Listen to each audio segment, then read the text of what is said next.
نحمده ونصلي ونسلم على رسوله الكريم اما بعد فاعوذ بالله من الشيطان الرجيم بسم الله الرحمن الرحيم قد افلح المؤمنون الذين هم في صلاتهم خاشعون والذين هم عن اللغو معرضون آمنت باللہ صدق اللہ مولانا العظیم۔ آج کا ہمارا موضوع ہے زبان کی حفاظت۔ انسان کے جسم کے اور اعضاء جہاں گناہ پر ڈیرے جمائے ہیں کہ کبھی انسان ہاتھ سے گناہ کرتا ہے، کبھی انسان آنکھوں سے کوئی ایسی چیز دیکھتا ہے جس سے اللہ اس کے رسول صلی اللہ علیہ وآلہ وسلم نے منع فرمایا ہے، کبھی انسان پاؤں سے چل کر اس طرف جاتا ہے جہاں جانے سے اللہ اس کے محبوب صلی اللہ علیہ وآلہ وسلم نے منع فرمایا ہے، جہاں انسان کے جسم کے اور اعضاء گناہوں پر ڈیرا جمائے ہوئے ہیں، وہاں زبان بھی انسان کے گناہوں میں سب سے اوپر والا مقام رکھتی ہے۔ حضرت امام غزالی علیہ رحمہ فرماتے ہیں، آپ فرماتے ہیں جو زبان کا تصرف ہے وہ جسم کے کسی عضو کو حاصل نہیں ہے۔ دل میں ایک بات آئی ہے، جب تک زبان پر نہیں آئے گی گناہ نہیں ملے گا۔ عقل میں ایک سوچ آئی ہے، جب تک زبان تک نہیں آئے گی کسی دوسرے کو نقصان نہیں ہوگا۔ جیسے ہی وہ بات زبان پر آتی جائے گی کسی کا دل توڑنے کا ذریعہ بھی بنے گی اور ساتھ ساتھ اعمال نامے میں گناہوں کے اضافے کا بھی سبب بنے گی۔ لیکن جب تک دل میں تھی، جب تک بات عقل میں تھی، نہ کسی کو تکلیف ہو رہی تھی اور نہ ہی کوئی اس کے ذریعے گناہ مل رہا تھا، لیکن جیسے ہی زبان پر آتی گئی تو امام غزالی علیہ رحمہ نے فرمایا زبان کو یہ تصرف حاصل ہے کہ اس کا جسم میں ایک علیحدہ مقام ہے۔ حضرت سفیان بن عبداللہ رضی اللہ تعالیٰ عنہ نبی کریم صلی اللہ علیہ وآلہ وسلم کی بارگاہ میں آئے اور عرض کی، کہا آپ میرے لیے سب سے خطرناک اور سب سے نقصان دہ چیز کون سی قرار دیتے ہیں؟ نبی کریم صلی اللہ علیہ وآلہ وسلم نے اپنے ہاتھ سے زبان کو پکڑا اور اشارہ فرمایا اسے اگر تیرے لیے سب سے زیادہ کوئی نقصان دہ چیز ہے تو وہ تیری زبان ہے، اگر یہ کنٹرول میں رہے گی تو باقی چیزیں بھی کنٹرول میں رہیں گی، اور اگر یہ باہر نکل پڑی، اگر اس سے باتیں نکل گئی تو فرمایا پھر اس کے بعد گناہ کا سبب بنے گا۔ جیسے عقل مند کہتے ہیں کہ جب تک بات زبان سے نہیں نکلتی ہے وہ انسان کی غلام ہوا کرتی ہے، لیکن جب بات زبان سے نکل جاتی ہے پھر انسان اس بات کا غلام ہو جاتا ہے، پھر انسان اس بات کو پورا کرنے کا ذمہ دار ہو جاتا ہے۔ اور کبھی ایسے ہوتا ہے ہم بیٹھتے ہیں، دین کی بات کوئی نہیں ہے، کوئی اچھا کام نہیں ہے، کوئی اچھی بات نہیں ہے، بس گپے لگا رہے ہیں، چلو گالیاں بھی نہیں نکالتے ہیں، چلے غیبت بھی نہیں کرتے ہیں، لیکن لا جانی باتیں کر رہے ہیں جن کا کوئی مقصد نہیں ہے۔ کبھی کسی کے گھر میں ڈیرا ڈالے ہیں، کبھی بات کسی کے گھر میں لے کے جا رہے ہیں جن کا ہم سے کوئی مقصد نہیں ہے۔ اگر بزرگوں کی بات سناؤں تو حضرت احسان بن سنان رضی اللہ تعالیٰ عنہ آپ وہ تھے جو اتنا رب کی عبادت کیا کرتے تھے اور اتنا سوچا کرتے تھے کہ آپ فرماتے میں ایک دن گزر رہا تھا راستے میں سے، میں نے دیکھا ایک بالا خانہ واش روم بنا ہے نیا، پہلے نہیں تھا، اب میں اس راستے سے گزرا نا تو میں نے دیکھا اس کا مالک بھی کھڑا ہے۔ آپ فرماتے ہیں میں نے اس سے پوچھ لیا کہ تو نے یہ کب بنایا ہے؟ میرا سوال صرف اس سے اتنا تھا، میری بات صرف اس سے اتنی تھی کہ میں نے اس سے پوچھ لیا کہ تو نے یہ کب بنایا ہے؟ اس نے مجھے بتا دیا۔ آپ فرماتے ہیں جیسے ہی میں نے اس سے پوچھا نا میں چلا آگے تو میرے نفس نے اندر سے پکار کے کہا، اس نے کہا حسان تیرا کیا مقصد تھا اس بات کا؟ تیرا تو گھر نہیں ہے، تیرا واش روم نہیں ہے، واش روم اس کا ہے، گھر اس کا ہے، اس نے جب بھی بنایا ہے، تیرا کیا مقصد تھا؟ وہ فرماتے میرے دل پہ چوٹ لگی، میں نے کہا حسان تو نے تو بغیر فائدے والی بات کہہ دی ہے، تو نے تو لا یعنی یہ کلمہ کہہ دیا ہے۔ فرماتے میں اس بات کی معافی مانگنے کے لیے، اس بات کا کفارہ ادا کرنے کے لیے 1 سال لگاتار اللہ کو راضی کرنے کے لیے روزے میں رہا۔ میں روزے رکھتا رہا پورا سال کہ میں نے ایک بات غلط کہہ دی ہے، اور ایسا گناہ بھی کوئی نہیں ہے، غیبت بھی کوئی نہیں ہے، ایک ایسی بات ہے جو فالتو نکل گئی ہے جس کا مجھ سے کوئی لینا دینا نہیں ہے، مجھ سے کوئی مقصد نہیں ہے۔ نبی کریم صلی اللہ علیہ وآلہ وسلم نے بڑے خوبصورت انداز میں فرمایا، اور میں من سکت نجا، جو بندہ خاموش ہو گیا، حضور نے فرمایا سمجھو وہ زمانے میں نجات پا گیا ہے۔ جب تک زبان سے بات نہیں نکلے گی گناہ نہیں قرار پائے گا۔ حضور نبی رحمت صلی اللہ علیہ وآلہ وسلم کا ارشاد ہے، فرمایا جب بندہ نیکی کے بارے میں سوچتا ہے، نیت کرتا ہے، مالک کریم کا فرشتہ رب کی بارگاہ میں پہنچتا ہے، مالک تیرے بندے نے نیکی کرنے کا سوچ لیا ہے، نیکی کی نہیں ہے، مالک فرماتا ہے اس کی نیکی اس کے اعمال نامے میں لکھ دو۔ اب وہی بندہ جب نیکی کر لیتا ہے، فرشتہ پھر پہنچتا ہے، مالک نیکی تو ایک پہلے ہی لکھی جا چکی ہے، جب اس نے ارادہ کر لیا تھا، اب تو نیکی کر بھی چکا ہے، اب کیا لکھنا ہے؟ مالک فرماتا ہے ایک نیکی پہلے لکھی جا چکی ہے جو اس کے ارادے کے مطابق تھی، اور میں اب اس نے نیکی کر لی ہے، اب اس کے اعمال نامے میں 10 نیکیاں لکھ دو۔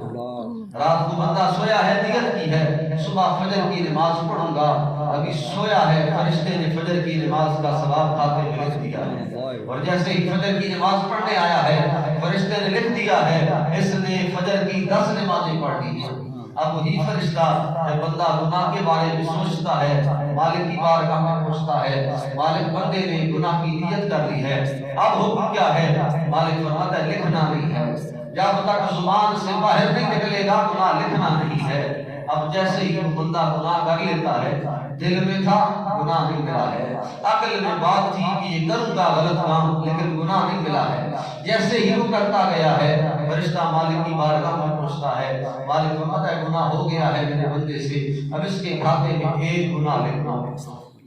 قال رسول اللہ صلی اللہ علیہ وآلہ وسلم من کان یؤمن باللہ والیوم الآخر فلیقل خیرا او لیصمت۔ نبی کریم صلی اللہ علیہ وآلہ وسلم نے فرمایا، اور میں تم میں سے جو کوئی بندہ ایسا ہے جو اللہ کی ذات پر ایمان رکھتا ہے اور یوم آخرت پر ایمان رکھتا ہے، اور میں اس کے لیے اللہ کے محبوب کا یہ حکم لازمی ہے، فلیقل خیرا، جب بھی بولو زبان سے اچھی بات نکالو، اور اگر اچھی بات نہیں کہہ سکتے ہو، تمہیں پتا ہے کہ تم نے بیٹھنا ہے تو کسی کی غیبت ہی کرتی ہے، تمہیں پتا ہے کہ تم نے بیٹھنا ہے تو فالتو باتیں ہی کرنی ہیں، اور میں اول یسمت، اگر اچھی بات نہیں کر سکتے ہو تو پھر تمہارا خاموش رہنا بہتر ہے۔ جہاں کہیں ہم بیٹھتے ہیں نیکی کی خاطر ہے تو ٹھیک ہے، مقصد اچھا ہے تو ٹھیک ہے، نیت اچھی ہے تو ٹھیک ہے، اگر باتیں ایسی ہیں جن سے کسی انسان کا فائدہ ہونے والا ہے، اگر باتیں ایسی ہیں جو اللہ کی رضا کی خاطر ہیں، مالک کے دین کی راہ کے لیے ہیں، پھر تو اچھا ہے، دین کے کام کے لیے ہیں، پھر تو اچھا ہے، لیکن اگر باتیں ایسی ہیں جن کا ہم سے کوئی مقصد ہی نہیں ہے تو پھر ایسی باتوں سے پرہیز کرنے کا حکم ہے۔ نبی کریم صلی اللہ علیہ وآلہ وسلم سے سوال کیا گیا، پوچھا گیا فقد سئل عن النبی صلی اللہ علیہ وسلم ای المسلمین افضل، پوچھا گیا کون سا مسلمان سب سے افضل ہے؟ نبی کریم صلی اللہ علیہ وآلہ وسلم نے فرمایا من سلم المسلمون من لسانہ و یدہ، تم میں سے وہ مسلمان سب سے اچھا ہے جس کی زبان اور اس کے ہاتھ سے دوسرا مسلمان بھائی محفوظ رہے۔ اگر دوسرا مسلمان بھائی آپ کی زبان سے محفوظ نہیں ہے، آپ کے ہاتھ سے محفوظ نہیں ہے، تو فرمایا پھر اپنے آپ کو کبھی اچھوں میں شمار نہ کرو۔ ہوتا ہے ایسے کہ جو بندہ ہر کسی کو مار تو سکتے نہیں ہے، ہر کسی کے ہاتھ تو چلتا نہیں ہے، دور ہی ایسا ہے آج چلتا ہی نہیں ہے، اپنی اولاد کو نہیں چلتا ہے، کسی اور کو کیا کہنا ہے، لیکن زبان ہماری ہر کسی کے خلاف ہے، وہ چھوٹا ہے وہ بڑا ہے، وہ ہمارے گھر کا فرد ہے، وہ نیک ہے وہ گنہگار ہے، وہ جیسا بھی ہے، بوڑھا ہے وہ بچہ ہے وہ جوان ہے، ہر کسی کے خلاف زبان ہماری ہرزہ سرائی کرتی ہے۔ نبی کریم صلی اللہ علیہ وآلہ وسلم نے وضاحت کرتے ہوئے فرمایا اذا اصبح ابن آدم، جب ابن آدم صبح صبح اٹھتا ہے، کریم محبوب علیہ السلام نے فرمایا اس کی حالت کیا ہوتی ہے؟ فَإِنَّ الْأَعْضَاءَ كُلَّهَا تُكَفَّرُ أَيْ تَتَبَادَرُ لَهُ اللِّسَانُ، فرمایا سارے کے سارے جسم کے اعضاء ہاتھ جوڑ کے زبان کی بارگاہ میں آتے ہیں، میں اور تم ابھی اٹھ کے آئے ہیں نا، حضور علیہ الصلوۃ والسلام کا ارشاد ہے جھوٹا تو ہو نہیں سکتا ہے، اور میں بندہ اٹھتا جاتا ہے، صبح اٹھتا ہے، ہاتھ جوڑ کر پاؤں بھی سامنے آ جاتے ہیں، جسم کا ہر حصہ سامنے آ جاتا ہے، اور زبان کی بارگاہ میں کہتا ہے فتقول اتق اللہ فینا، ہاتھ کہتے ہیں اللہ کے بارے میں ہم سے ڈرنا، پاؤں کہتے ہیں اللہ کے بارے میں ہم سے ڈرنا، دل کہتا ہے زبان سے اللہ کے بارے میں مجھ سے ڈرنا، عقل کہتی ہے زبان سے اللہ کے بارے میں مجھ سے ڈرنا، فَإِنِ اسْتَقَمْنَا، وہ کہتے ہیں اگر تو قائم رہی، زبان کو ہاتھ کہتے ہیں اگر تو قائم رہی نا میں کسی پہ اٹھنے والا نہیں، پاؤں کہتے ہیں زبان کو اگر تو قائم رہی نا تو میں کہیں گناہ کی طرف جانے والا نہیں، دل کہتا ہے زبان کو اگر تو قائم رہی نا تو یہاں سے بات باہر نکلنے والی نہیں ہے۔ تو حضور علیہ الصلوۃ والسلام نے فرمایا صبح صبح جسم کا ہر حصہ پکار کے زبان کو کہتا ہے، زبان کے قریب آ جاتا ہے اور کہتا ہے تیرے ہمارے بارے میں رب سے ڈرتی رہنا، اگر تم قائم رہی نا ہم قائم رہیں گے، وَإِنْ وَجَدْتَ وَجَدْنَا، اور پھر ہاتھ کہتے ہیں اگر تم قائم نہ رہی نا تو پھر کوئی مجھے توڑ بھی دے گا، پاؤں کہتے ہیں اگر تم قائم نہ رہی نا پھر مجھے کوئی توڑ بھی دے گا، عقل کہتی ہے اگر زبان تم قائم نہ رہی نا تو کہیں ایسا نہ ہو میری عقل یہ چلی جائے، یہ ذہن خالی ہو جائے، تو ہر حصے میں سب سے پہلا مقام جو ہے وہ زبان کا ہے۔ قال رسول اللہ صلی اللہ علیہ وآلہ وسلم، ایمان کی وضاحت کرتے ہوئے فرمایا لا یستقیم ایمان عبد حتی یستقیم قلبہ ولا یستقیم قلبہ حتی یستقیم لسانہ، او کما قال علیہ الصلوۃ والسلام، نبی کریم صلی اللہ علیہ وآلہ وسلم نے فرمایا کسی بندے کا ایمان کبھی قائم نہیں ہو سکتا ہے جب تک اس کا دل قائم نہ ہو، اور فرمایا کسی بندے کا دل تب تک قائم نہیں ہو سکتا ہے جب تک کہ اس کی زبان اپنی جگہ پہ قائم نہ ہو۔ تو ایمان کا معیار کس کو قرار دیا؟ ایمان کا معیار دل کو، دل کا معیار زبان کو، ورنہ جیسے ہی زبان کھلتی جائے گی، اگر زبان کھلی ہے بندہ کوئی ایسا کلمہ بیٹھتا ہے تو بندہ دار اسلام سے خارج ہے، بندہ سوچتا ہے سوچنے سے خارج نہیں ہے، بات زبان پہ آتی ہے، رب کی بارگاہ میں شکوا کر بیٹھتا ہے مصیبت کے آنے پر، پریشانی کے آنے پر، آزمائش کے آنے پر، مالک کی بارگاہ میں بابیلا کر بیٹھتا ہے، ایسے ایک بات کہہ بیٹھتا ہے کہتا ہے بار بار مصیبتیں ہمارے ہی گھر میں آنی ہیں، بار بار پریشانیاں ہمیں ہی آنی ہیں، اور میں نے سنا ہے اپنے کانوں سے لوگ کہتے ہیں مالک ہمیں ہی آزمانا چاہتا ہے، ایسا کیوں ہے کہ ساتھ والے گھر میں ہمیشہ پریشانیوں سے کوئی بات نہیں ہے اور ہمارے گھر میں ہمیشہ پریشانیاں ہیں۔ اگر بات ایسی زبان سے نکلتی ہے، زبان سے نکلتی گئی ہے، بندہ دار اسلام سے خارج ہے۔ تو یہ زبان کا ہی کردار ہے کہ وہ اس مومن کو کفر والے کے ٹہرے پہ لا کھڑا کر دیتی ہے۔ نبی کریم صلی اللہ علیہ وآلہ وسلم نے فرمایا کبھی کبھی ایسے ہوتا ہے ان العبد لا يتکلم بالکلمۃ، کبھی کبھی بندہ زبان سے کوئی کلمہ کہتا ہے من رضوان اللہ، رب کی رضا کی خاطر کہتا ہے، مالک کو راضی کرنے کے لیے کہتا ہے، لا یلقا بها بالا، اور فرمایا زبان سے جب کہہ دیتا ہے لیکن اس لمحے بھی اسے کوئی پرواہ نہیں ہوتی ہے اس بات کی، اسے کوئی پتہ نہیں ہوتا ہے کہ اس کا مقام کیا ہے، فرمایا وہ زبان سے کہہ بیٹھتا ہے، وہ تو ہلکا سمجھتا ہے اس کلمے کو، لیکن یرفع اللہ بہا درجات، ہو سکتا ہے اس کے ایک کلمے کے بدلے میں مالک جنت میں اس کا درجہ بلند فرما رہا ہے، سبحان اللہ۔ اور فرمایا اسی طرح ان العبد لیتکلم بالکلمۃ من سخط اللہ، کبھی کبھی بندہ زبان سے ایسا کلمہ کہہ بیٹھتا ہے جس سے اس کا مالک ناراض ہو جاتا ہے، لا یلقا بها بالا، اور فرمایا کہہ بیٹھتا ہے اسے پتہ بھی نہیں ہوتا ہے، وہ اس کی پرواہ ہی نہیں کرتا ہے، وہ اس کو کچھ سمجھتا ہی نہیں ہے، وہ تو کہتا ہے مجھے پریشانی آئی تھی تو میں نے ایسا کہا تھا، مجھے آزمائش آئی تھی، میرے گھر میں مصیبتوں نے ڈیرا ڈالا تھا تو پھر ہی میں نے زبان کھولی تھی، فرمایا لا یلقا بها بالا، مالک کو ناراض بھی کر بیٹھا ہے اور اسے کچھ سمجھ بھی نہیں رہا ہے، اسے پرواہ بھی کوئی نہیں ہے کہ میں نے کچھ کہہ دیا ہے، ورنہ پھر انجام کیا ہوتا ہے، یہوا بہا فی جہنم، اس ایک کلمے کی وجہ سے ہو سکتا ہے جنت سے نکال کر اسے جہنم میں ڈال دیا ہے، صرف ایک بات کی وجہ سے، ایک کلمے کی وجہ سے۔ حضرت عقبہ بن عامر رضی اللہ تعالیٰ عنہ نبی کریم صلی اللہ علیہ وآلہ وسلم کی بارگاہ میں آئے، عرض کی کہا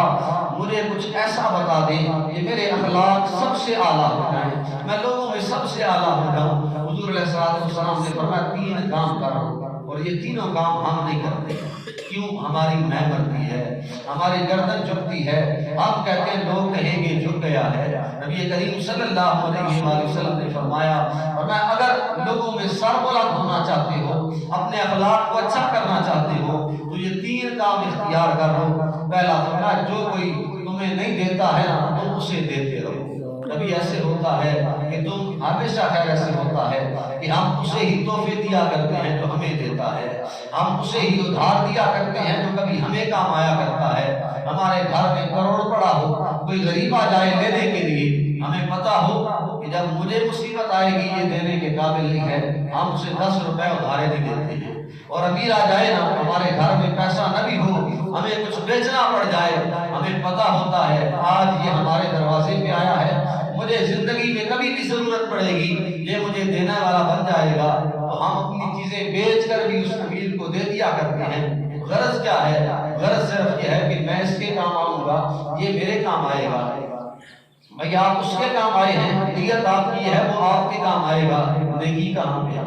آپ نے اس کا کام کیا ہے، اس نے آپ کا کیا ہے، نیکی کہاں پہ ہے؟ یہ تو ادلا بدلا ہو گیا، آپ نے بدلا دیا ہے، اس نے دے دیا ہے۔ لیکن تو یہ ہے فرمایا جو تجھے محروم کرے، کبھی تو اس کے دروازے پہ گیا ہو لینے کے لیے اور اس نے تجھے واپس کر دیا ہو کہ میں نہیں دیتا ہوں، تجھے پتا بھی ہو کہ اس کے پاس ہے لیکن اس نے تجھے نہ دیا ہو، فرمایا کبھی وہ چل کے تیرے دروازے پہ آ جائے، تو نے اسے کبھی خالی نہیں لوٹانا ہے۔